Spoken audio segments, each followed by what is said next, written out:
In the winter of 1945, Germany launched one of the last great armored offensives of the war. A desperate gamble to save Budapest that cost thousands of lives and burned through the very last reserves of the Reich.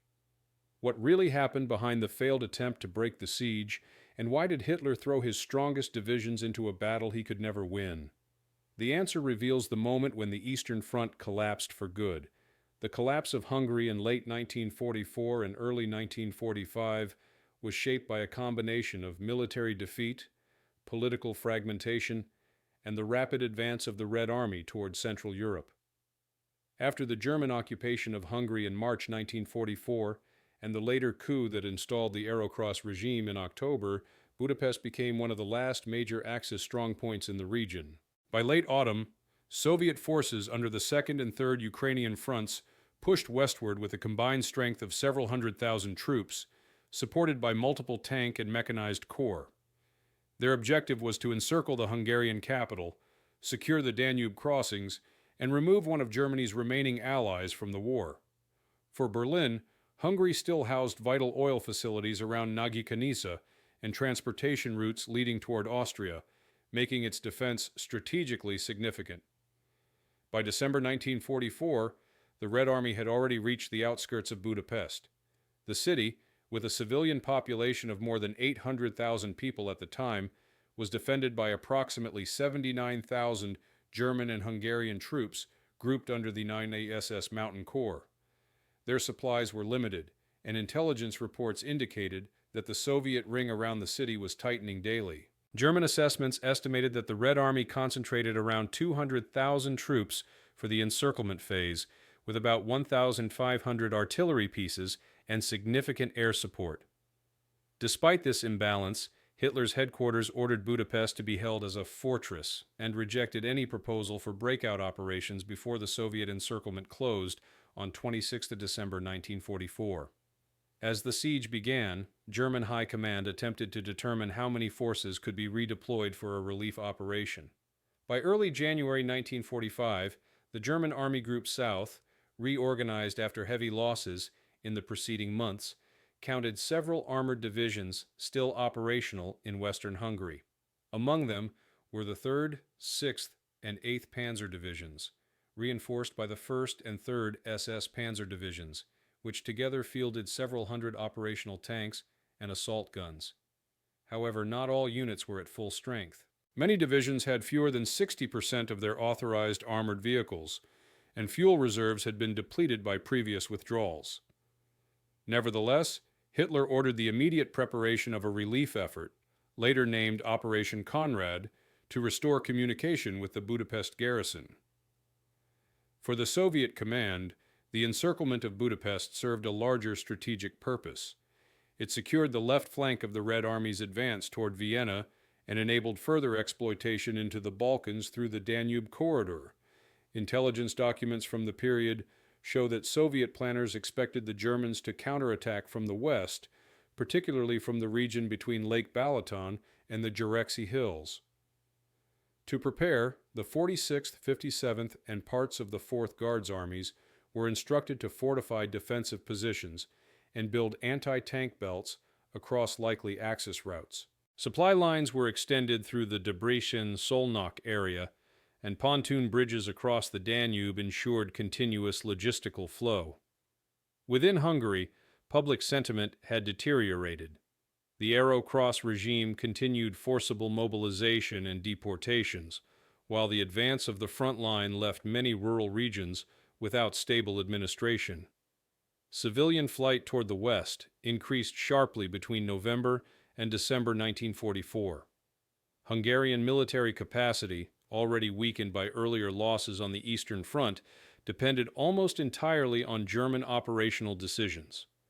Reports from the Hungarian General Staff indicated that national forces could contribute only a fraction of the manpower required for the coming battles. This placed the defense of the capital almost completely in German hands. By the time preparations for Operation Conrad began, the situation in Budapest had entered a critical stage. Despite these limitations, the German High Command approved the first of 3 major relief attempts, later designated as Conrad III. The operation was placed under the control of the IV-SS Panzer Corps, which included the 3rd SS Panzer Division Totenkopf and the 5th SS Panzer Division Wiking. Together, these divisions possessed around 260 operational tanks and assault guns at the start of the offensive, although exact numbers fluctuated due to mechanical breakdowns and battlefield losses. Conrad III began on 1st January 1945 from the area north of Lake Velence. The objective was to advance along a 35-kilometer front toward Bitske and further toward Budapest's western suburbs. The initial phase achieved rapid progress. German armored groups penetrated up to 20 kilometers on the first day, overrunning several Soviet forward positions. Reports from Soviet 4th Guards Army units noted the loss of multiple villages and significant disruptions to local defensive lines. By 5th January, the defenders estimated that more than 200 Soviet artillery pieces were positioned within firing range of central Budapest, making every movement within the garrison hazardous. As Conrad III stalled, German planners quickly shifted to a second relief attempt. Conrad II was launched on 7 January, again spearheaded by the IV-SS Panzer Corps, but with the thrust redirected farther north toward the town of Esztergom and the Danube Bend. This maneuver aimed to exploit a perceived weakness between Soviet units of the 46th and 4th Guards armies. The terrain in this region, characterized by steep hills and forested valleys, limited the deployment of armored forces and forced many German tanks to advance along narrow roads vulnerable to Soviet ambushes. Soviet commanders, aware of the new direction of the attack, redeployed units from the 6th Guards Tank Army to block the German advance. Conrad II made initial gains of approximately 15 kilometers, but again encountered strong resistance. Soviet counterattacks, supported by massed artillery fire, halted the German spearheads near Pilisentkerest. By 12th January, fuel shortages and mechanical attrition reduced the operational strength of German armored units by dozens of tanks. The continued presence of Soviet air superiority, with frequent sorties by Il-2 ground attack aircraft, further limited the ability of the German columns to maneuver in daylight. Inside Budapest, the defenders attempted a limited breakout toward the northwest on 8 January, hoping to link with the advancing German forces. The attempt failed after encountering well-prepared Soviet defensive positions. Casualty reports from the garrison recorded several hundred losses in a single day, and commanders subsequently abandoned further breakout attempts until direct contact with German forces could be established. Civilian conditions deteriorated further as food reserves dwindled. Many districts relied on improvised distribution of remaining supplies, and water shortages became common due to damaged infrastructure. The failure of Conrad II prompted the German High Command to prepare an even larger armored effort. Reinforcements were directed toward western Hungary, including elements of the 1st and 3rd Panzer Divisions. Estimates from German staff documents suggest that more than 400 armored vehicles were gathered for the next phase. However, Soviet intelligence detected the concentration of German forces and began reorganizing defensive positions to anticipate the largest relief attempt yet. The stage was set for Conrad III, which would represent the most ambitious and costly operation of the entire campaign.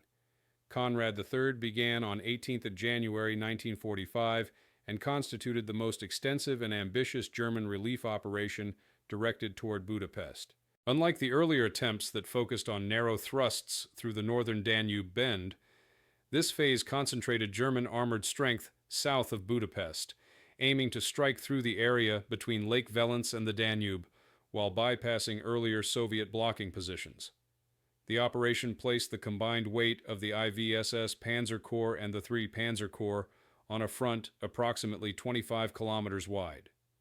Together, these formations fielded an estimated 430-450 operational tanks and assault guns at the outset, including Panther and Panzer IV tanks, Jagdpanzer IVs, and Sturmgeschütz III assault guns. German commanders hoped that greater mass, shorter supply routes, and more favorable terrain would make a breakthrough feasible where earlier efforts had failed. Soviet forces opposing the German concentration consisted mainly of units from the 3rd Ukrainian Front, including the 4th Guards Army, 26th Army, and elements of the 18th Tank Corps. Soviet defensive preparations before Conrad III were extensive. Multiple anti-tank belts, fortified village strongpoints, and artillery groupings with several hundred guns positioned to cover likely approach routes. During the first 48 hours of the operation, German armored spearheads advanced up to 25 kilometers, capturing several settlements such as Barakska and pushing toward the southern approaches of Buda. Reports from Soviet field headquarters indicated that some frontline units suffered heavy equipment losses and were forced to withdraw to secondary defensive lines along elevated terrain west of the Danube. Despite these initial gains, German forces encountered significant logistical difficulties. Fuel stocks, already strained by earlier operations, proved insufficient for sustained offensive movement. The armored divisions required thousands of liters daily, and supply convoys could not keep pace with the rapid advance. Moreover, winter weather continued to affect mobility. Thawing ground in some areas created mud that slowed heavy vehicles, while sudden freezes caused mechanical failures in engines and tracks. These factors reduced the number of combat-ready vehicles even before reaching the strongest Soviet positions. As German spearheads approached within 20 kilometers of Budapest's outer defensive perimeter, Soviet command initiated a major counter-concentration. The 6th Guards Tank Army, one of the Red Army's most experienced armored formations, was deployed to the sector. This reinforced grouping added more than 200 tanks and self-propelled guns to the Soviet defense. Beginning on 20th January, Soviet armored counterattacks struck the flanks of the German columns near Erzi and Zabadagihaza. These engagements slowed the German tempo of operations and forced several divisions to redouble defensive measures to protect extended supply lines. German commanders reported increasing difficulty in maintaining coherent formations under the pressure of repeated Soviet counterthrusts. Inside Budapest, the situation had become increasingly desperate. By mid-January, the remaining defenders controlled a shrinking area on the western Buda side of the Danube. Food allocations were reduced to minimal rations, and fuel reserves for heating were nearly exhausted. German and Hungarian units faced constant artillery bombardment, with Soviet batteries firing thousands of shells daily into the encircled districts. Civilian casualties rose steadily, and many residents sheltered in the extensive cellar networks beneath the older neighborhoods. Communication between the garrison and the relief forces, already intermittent, deteriorated further as Soviet artillery destroyed several radio relay points. On 21st January, German patrols attempting to probe toward Budapest from the southern flank reported encountering dense Soviet minefields and anti-tank positions, indicating that the Red Army had successfully established a new fortified line. Attempts to outflank these positions resulted in further fuel expenditure and mechanical attrition. By 23rd January, operational German armor had decreased significantly. Some divisions reported fewer than half their starting vehicles available for combat. Soviet intelligence assessments noted the slowing pace of the German advance and began preparing for a coordinated counteroffensive intended to push the German formations back toward their starting positions. The German High Command, still under orders from Hitler to relieve Budapest at all costs, pressed the offensive despite worsening conditions. However, the gap between the leading elements of Conrad III and the encircled garrison remained between 15 and 20 kilometers, and Soviet forces showed no signs of collapsing. The growing imbalance of supply, attrition, and reinforcement between the two sides shaped the final phase of Conrad III. Although German formations continued to fight intensely across the southern approaches to the capital, the momentum shifted irreversibly as Soviet resistance solidified and counterattacks multiplied. The relief of Budapest moved further out of reach, even as German losses mounted, and the defenders within the city exhausted their remaining resources. Conrad III reached its decisive phase in the final week of January 1945, when German armored units attempted to renew the advance toward Budapest despite facing declining strength and increasingly organized Soviet defenses. By 24 January, the German spearheads had reached positions near the settlements of Zamoli and Sor, pushing close to the Vertes Mountains. This region, consisting of ridges, forested slopes, and narrow valleys, created significant tactical challenges for armored operations. German commanders sought to secure elevated ground to protect their flanks and open a route toward the Danube west of Buda, but Soviet forces held fortified positions along key ridge lines.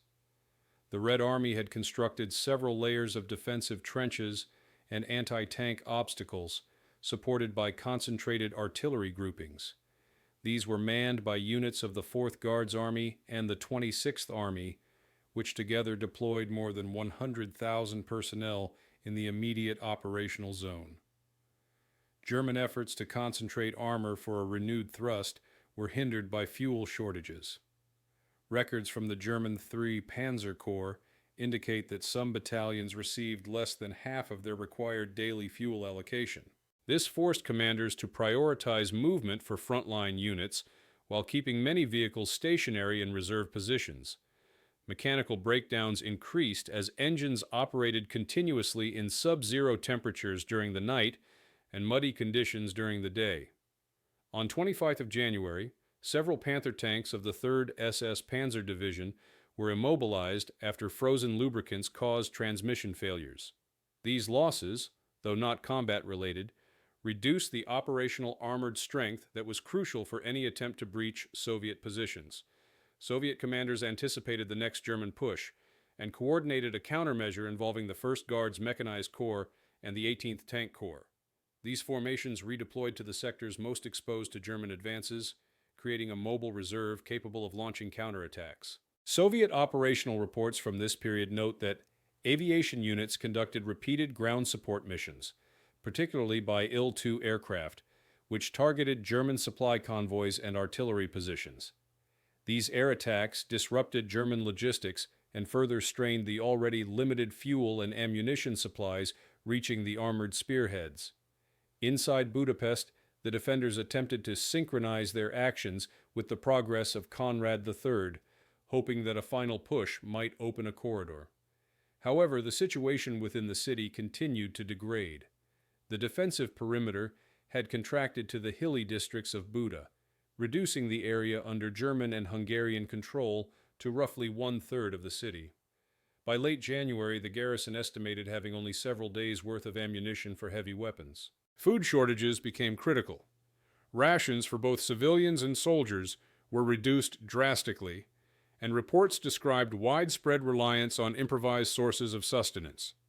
The remaining bridges across the Danube had been destroyed, isolating the Buda defenders from any possibility of shifting forces or materiel from the Pest side.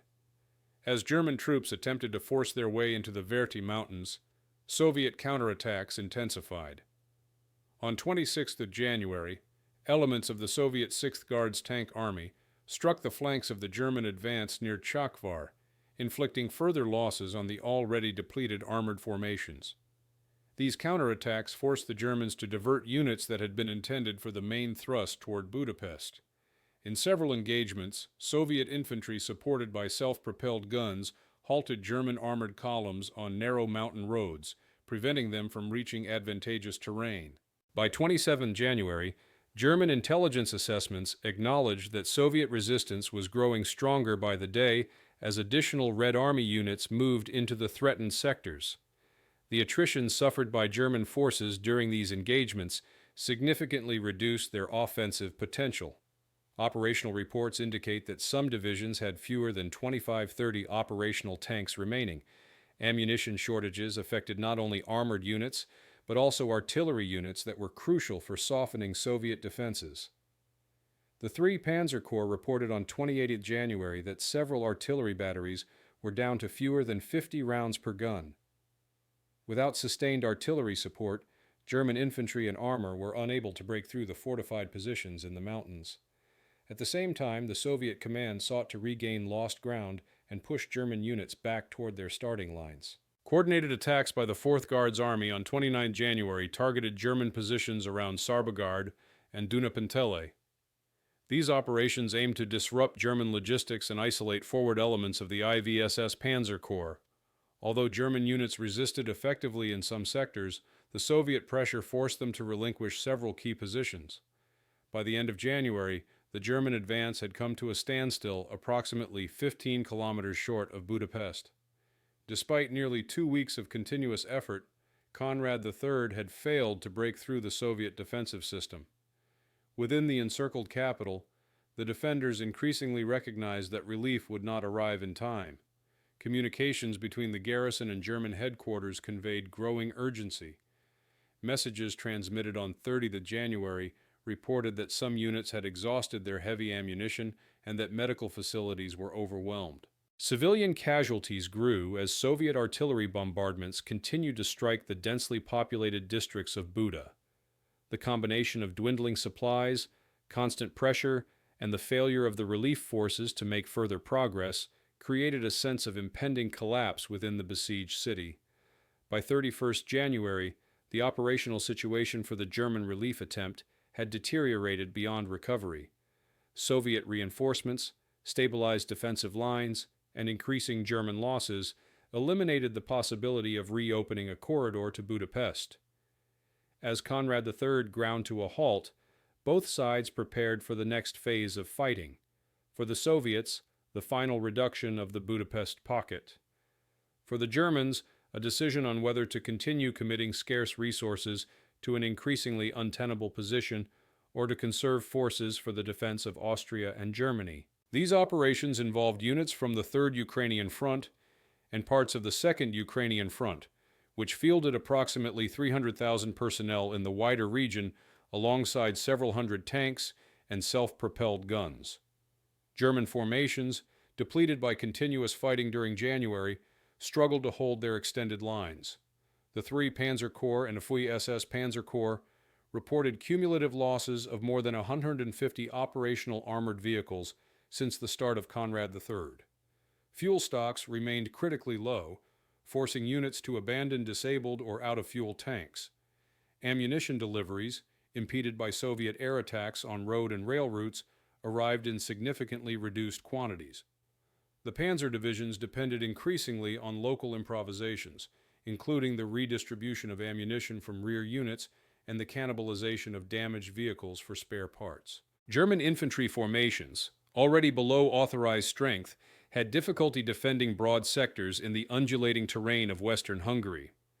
As German forces shifted to defensive postures, Soviet units intensified pressure along the main axes leading from Székesfehérvár and Lake Velence. The Soviet objective was to push the Germans westward and prevent them from regrouping for another relief attempt. On 2nd February, Soviet armored and mechanized units launched coordinated attacks that penetrated several kilometers into German-held territory near Sarcent-Mihaly and Kalos.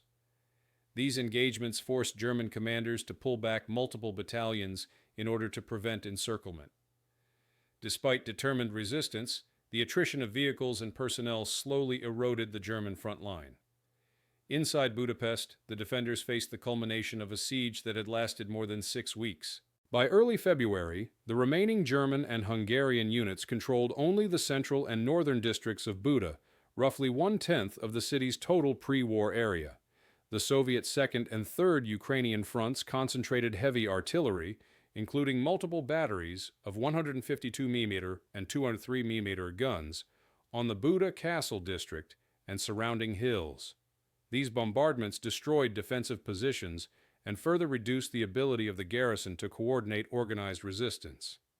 Reports from the 9th SS Mountain Corps indicated that some frontline units had fewer than 30% of their initial manpower available for combat operations.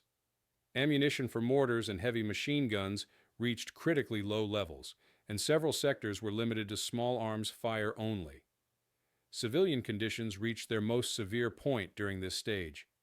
Many residents sheltered in tunnels and basements that had been used as air raid shelters earlier in the war. Soviet reports indicate that more than 138,000 soldiers, German and Hungarian, were captured over the course of the siege. The fall of Budapest marked the end of large-scale organized resistance in the city and confirmed the failure of Operation Conrad.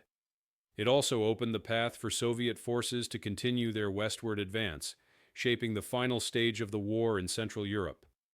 Following the fall of Budapest on 13 February 1945, the operational situation in Hungary entered a new phase defined by Soviet exploitation and German attempts to establish a coherent defensive line running from the Lake Balaton region toward the Austrian frontier.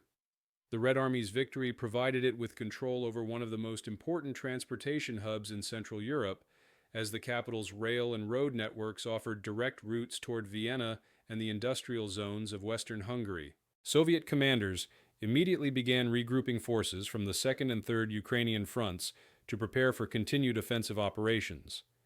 These regroupings involved relocating several rifle corps and tank formations from the Budapest area to assembly zones west of the city, where they could be supplied for further advances. German forces in Hungary faced a complex set of challenges in the aftermath of the Budapest capitulation. Army Group South, reorganized yet again under the newly designated Army Group South, formerly Army Group South Ukraine, counted several divisions that had suffered significant losses during the Conrad operations. The remaining armored units, including elements of the 1st, 3rd, 6th, and 8th Panzer Divisions, possessed fewer than 150 operational tanks combined. Infantry divisions reported similar depletion. Many units were reduced to Kampfgruppen of a few hundred soldiers. Despite these conditions, Hitler ordered preparations for a new counteroffensive, intended to secure the remaining Hungarian oil fields around Nagy Kanizsa and to delay the Soviet advance toward Vienna. This counteroffensive, eventually named Operation Spring Awakening, absorbed much of the German High Command's attention during February. While German planners focused on the southern sector near Lake Balaton, Soviet forces consolidated their hold on Budapest. Engineers worked to clear destroyed infrastructure, including bridges, rubble-choked streets, and rail tracks. The Danube bridges had been destroyed during the fighting, and the Red Army established pontoon crossings to support logistical movement.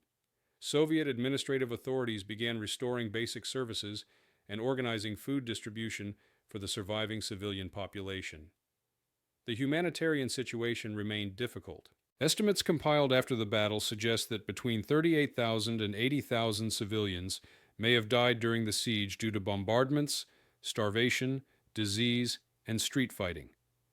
Thousands more were displaced or injured, and large portions of the city lay in ruins.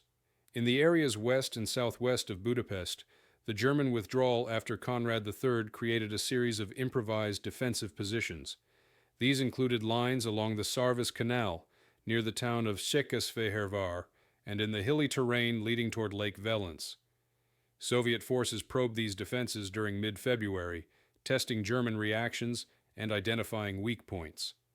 The Red Army's reconnaissance and force actions were met with occasional counterattacks by German Panzer Grenadier units, but German formations lacked the strength to launch sustained counterblows. Soviet intelligence summaries from the second half of February assessed that the Germans were preparing a major operation near Lake Balaton, and frontline units were ordered to fortify their positions accordingly. The post-siege period also revealed the depth of material losses suffered during the fighting for Budapest. German records indicate that the 9th SS Mountain Corps effectively ceased to exist as a combat-ready structure. Its remnants were reorganized into smaller formations that were later used in rear area security or transferred to other fronts. Hungarian forces suffered similar losses. The remaining units were reconstituted, but had minimal combat capability. The destruction of these formations contributed to the rapid decline of Hungary's ability to continue meaningful military cooperation with Germany. Political authority in the country also eroded sharply as territories fell under Soviet control, and the Arrow Cross regime retreated toward Western Hungary. On the Soviet side, the victory in Budapest was viewed as a major operational and political achievement. The Red Army's capture of a European capital, one of the last Axis capitals still under German control, held symbolic significance. Moscow's strategic communique highlighted the scale of German losses, citing more than 1,600 destroyed or captured armored vehicles, thousands of artillery pieces, and over 138,000 prisoners. These figures reinforced the portrayal of Budapest as a decisive step toward the collapse of German resistance in southeastern Europe. Internally, Soviet planners used the momentum from the success to accelerate the preparation of subsequent offensives aimed at penetrating the German defensive system in Western Hungary. As February progressed, the focus of military operations shifted toward the Balaton region, where both sides prepared for a new and potentially decisive confrontation.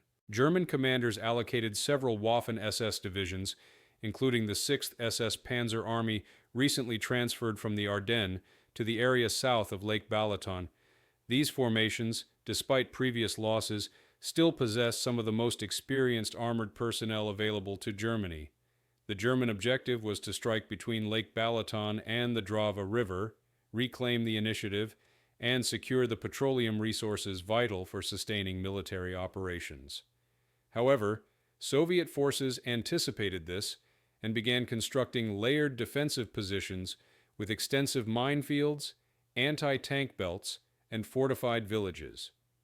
Throughout Hungary, the civilian population experienced continuous hardship. In regions recently taken by the Red Army, local administrators struggled to restore basic services. Food shortages persisted, and many villages had suffered significant destruction during both the Soviet advance and the German counteroffensives. Population displacement increased as refugees moved westward to escape the approaching front.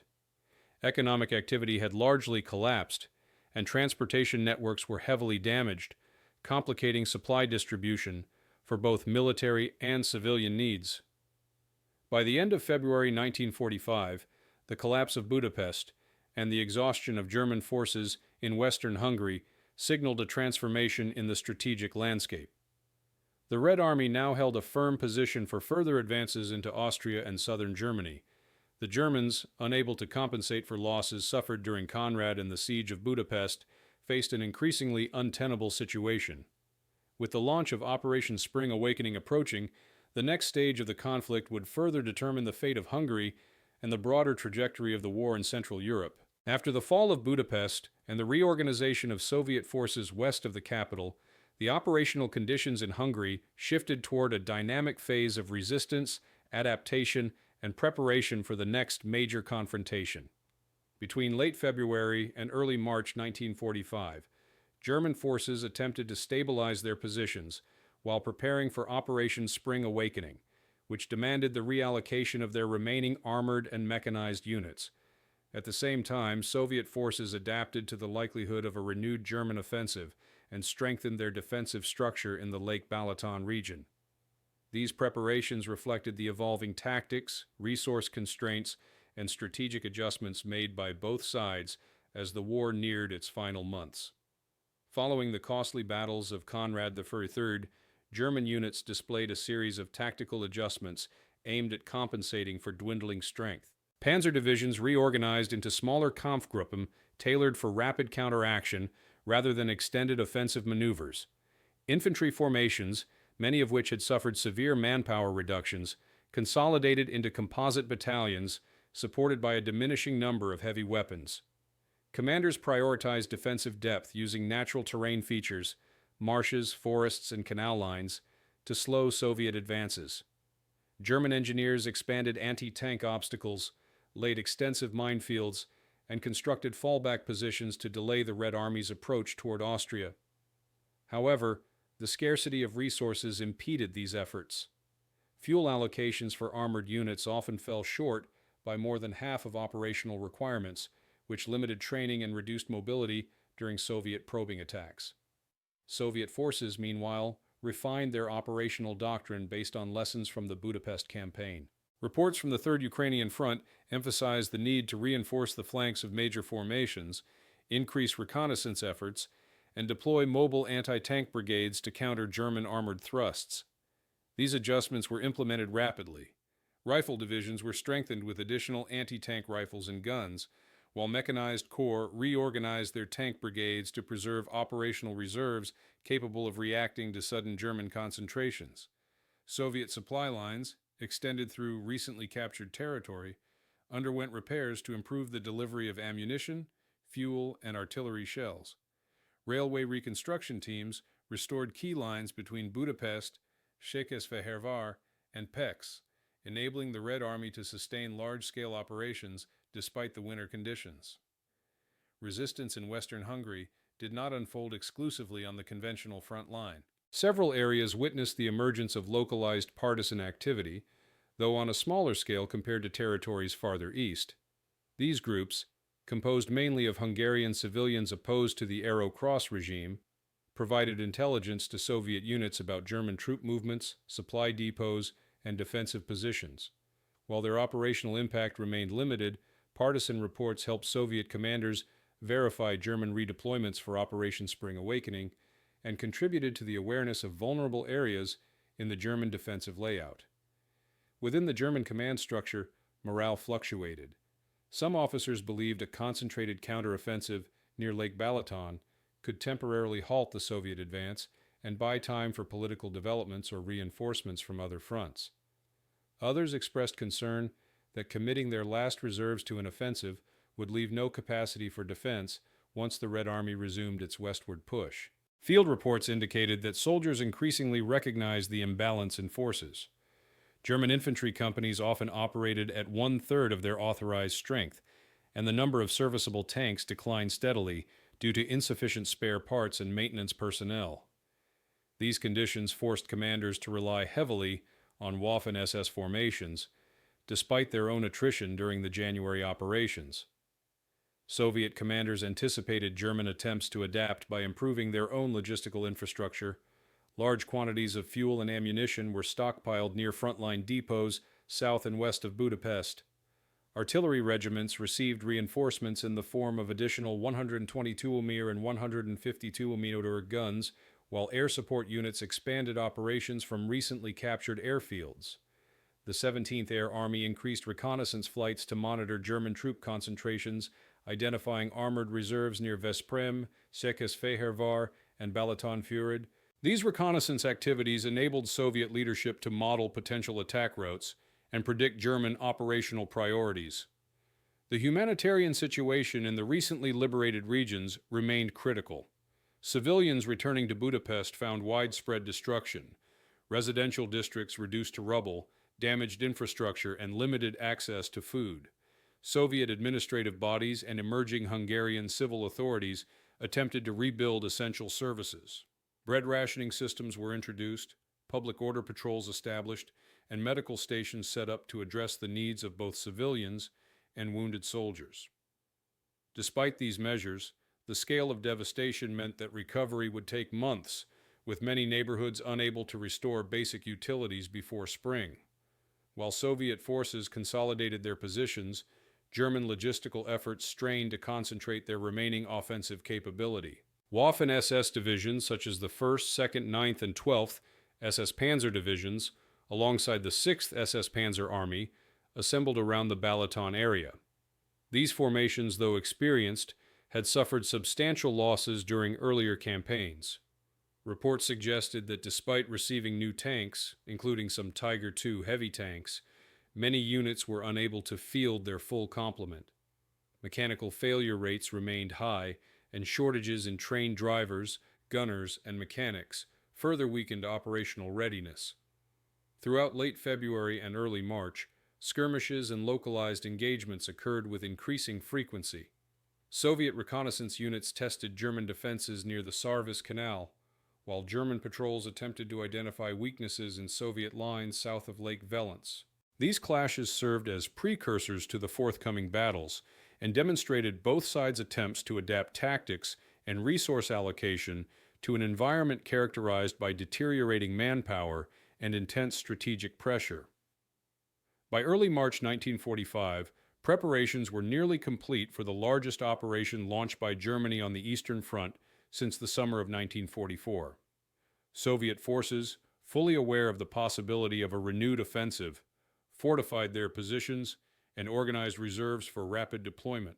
The stage was set for Operation Spring Awakening, an operation shaped by the remnants of German armored strength and the extensive Soviet defensive network established in the aftermath of Budapest's fall. The launch of Operation Spring Awakening on 6 March 1945 marked the final major German offensive on the Eastern Front, unfolding in the same operational space that had previously witnessed the failure of Konrad. This new offensive became the turning point that sealed the strategic outcome in Hungary. While it was not formally part of Operation Conrad, its development, execution, and collapse formed the decisive continuation of the failed relief effort. The operation demonstrated how the cumulative effects of the Budapest fighting exhausted German forces and reshaped the balance of power.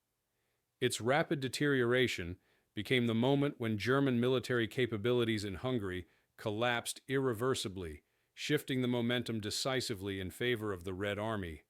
Operation Spring Awakening concentrated the 6th SS Panzer Army, supported by Army Group South's remaining armored and infantry divisions.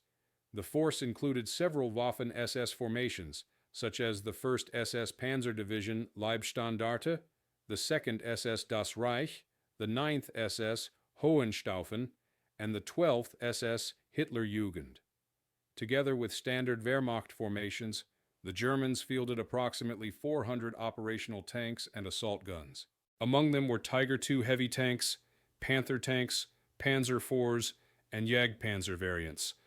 Although numerically impressive, many of these vehicles required maintenance, and a significant number were non-operational on the first day due to mechanical issues or fuel shortages.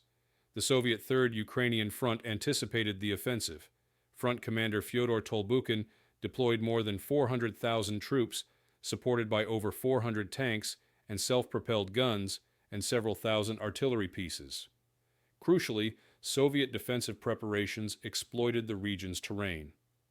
The marshy ground around Lake Balaton and the Sarvis Canal formed natural obstacles that hindered German armored movement.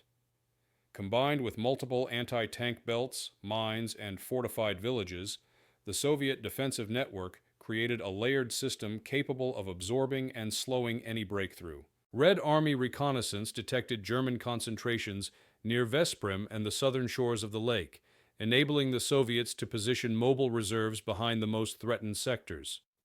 German forces opened the offensive with concentrated armored thrusts designed to reach the Danube near Dunafoldvar and cut through Soviet lines. The initial attacks achieved localized gains of 5 to 10 kilometers, pushing Soviet units back from several forward positions. Reports from the Soviet 27th and 26th Armies confirmed temporary withdrawals from exposed villages such as Saragres and Enying. However, the marshy terrain significantly limited the movement of the heavy Tiger II tanks. In many areas, armored columns were forced to use narrow causeways, making them vulnerable to Soviet artillery strikes. By 8 March, German progress slowed dramatically as supply columns struggled to reach the front.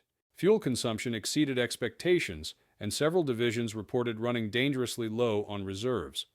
Meanwhile, in the aftermath of Budapest's fall, the Soviet command had both manpower and material superiority. Unlike German units, which suffered from fragmented logistics, Soviet supply lines across the Danube and through Budapest remained functional and well protected. Artillery density reached levels of more than 80 guns per kilometer in some sectors. Soviet aviation, especially Il-2 and Yak-9 squadrons, conducted continuous sorties against German forward units and transport routes. These air attacks disrupted the movement of German reinforcements and inflicted additional mechanical losses. Weather conditions further favored defenders. The thawing ground turned many fields into mud, slowing armored movements and taxing engines. As German spearheads attempted to maintain momentum, Soviet counterattacks intensified. On 10 and 11th March, the 18th Tank Corps and 4th Guards Mechanized Corps launched counteroffensives against the flanks of advancing German units near Simontornia and Chosh. These attacks inflicted significant losses and forced several German divisions to redirect combat power away from the main axis of advance. The diversion weakened the already strained offensive capability of the 6th SS Panzer Army. Operational reports from the Leibstandarte and Hitlerjugend divisions indicated the loss of dozens of armored vehicles due to a combination of anti-tank fire, mines, and mechanical failures. The turning point occurred between 13 and 15th of March, when Soviet forces launched a coordinated counteroffensive on a broad front. The Soviet Third Ukrainian Front, reinforced by elements of the Second Ukrainian Front, struck German lines from Lake Velence to the Drava River. The Soviet assault exploited multiple weak points created by the overstretched German offensive. Following the collapse of Operation Spring Awakening, German forces in Hungary entered a phase defined by rapid withdrawal, defensive fragmentation, and escalating pressure from the advancing Red Army. The failure of the Lake Balaton offensive deprived Germany of its final operational reserve in the region and removed any possibility of regaining the initiative. From mid-March to early April 1945, the front in western Hungary unraveled as Soviet forces launched a series of powerful offensives that pushed German units toward the Austrian border. This collapse formed the true aftermath of the Konrad and Balaton operations, marking the definitive end of organized Axis resistance in Hungary. The Soviet counteroffensive that began on 16 March 1945 developed across an extensive front stretching from Lake Velence to the Drava River. Attempts to establish new defensive lines, such as the Reichsschutzstellung, a fortified belt running north-south in western Hungary, proved ineffective due to insufficient manpower and incomplete fortification. Soviet forces breached these positions within days. By the first week of April, Red Army units reached the Hungarian-Austrian border and initiated the opening phases of the Vienna offensive.